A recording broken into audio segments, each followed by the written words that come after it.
In our pre-game, you would have seen us spend some time talking about Kylian Mbappe and his role as a number 9 for Real Madrid. Obviously, you were watching him keenly tonight, Thierry, and continue to be is frustrated, fair to say, with him? Yes, and I think the team also is frustrated with him, which I can understand. It's not an easy one, and Alessandro Del Piero said something very important, that you need to give him time. But in the meantime, he's going to have to learn, like I said before, to play as a 9, and the desire and the will of running in behind. And I heard that a bit too much since the beginning of the Champions League, what Luka Modric has been saying, that we allowed the team to play. We talked about it at the beginning. They're allowing teams to play through them. They're not compact. They don't really run. They don't make any effort as a team. But I'm going to show you some stuff that we spotted all together from what Bellingham was trying to do and what your 9, Mbappe is supposed to do. It's always, more often than not, I won't say always, but more often than not, Bellingham trying to make the run, trying to make the team play, running in behind. That's him again trying to break the line. That's your 9. That's your 10. Again, who's going to make the run in behind? Who's going to try to go? It's him. It's Bellingham going, not your number 9. Again, who's making the box? Him again. And I think there is a little frustration, and this one for me is actually, look at him. Look at your 9. Look at on the other side. Same. Your 9 is not going. Your 10-ish is going. And I know it can happen sometimes, but not all the time. Every single time. This is why I'm trying to say that I know he's not the number 9. I know this is not what maybe he likes to do. But do you think he likes to make those runs? Like to try to stretch a team? He'll do it because he has to do it, because desire speaks, because will speaks. And I know he still didn't score a goal this season, but look at where he started. He's going to pass his 9 to make a run in behind. What are we talking about here?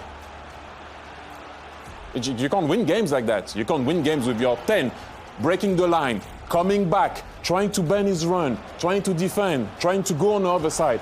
And then after he gets a substitution, I would have been upset too. I see him kicking a bottle. It's him again going. Look at where your 9 is. Yeah, I will be upset also. Of course I will be upset. This is, for me, not good enough. And I don't think they're playing well as a team. But this is what we were talking about before, Jamie. On the ball, also he has to do way more. What do you think's the actual? What do you think's the solution there? How can this? It has to work. He's not going to be put on the bench, is he? He's killing Mbappe. He's cost a lot of money. How do they make this work? Look, where for me it's actually worrying, and he will get better because he can't be worse than this. Is that we're not asking him to hold the ball like Didier Drogba, which I thought was magnificent at doing it, or putting your body. I know that's not your game. We're not asking you to take the ball and dribble past everybody. That cannot happen all the time. A run in behind when the team is high. Whether you're a winger, whether you're a 9, or whether you're a 10 deep, you can make a run. Rudiger made one at one point in the first half. He just went and make a run. So I don't know what's happening. But one thing that I will say that Alessandro Del Piero said, talking about Ancelotti, is also the balance of the team. And I said it last year at the end of the season when we knew that Mbappe was going there. How is he going to balance that team? It's very difficult because you can see that. I'm not going to try to find any excuses for Bellingham, but how do you play? Where do you go? What do you do? Rodrigo was essential for them last year when they were losing the ball.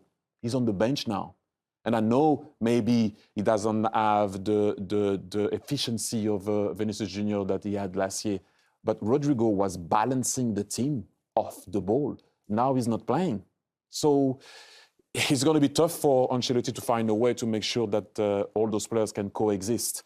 But for me, I don't think that right now is obviously not good enough. You cannot lose 4-0 free run. I think they conceded 9 goals in their last games at home. I mean, this is not Real Madrid. And I know you're going to make comebacks, but not 3 times in a row like that. The third time, it won't be good enough. And against Barcelona, they were nowhere near a comeback. So All the best, Ancelotti, because that's not an easy one. But if there is like one guy that can do it, it's definitely him.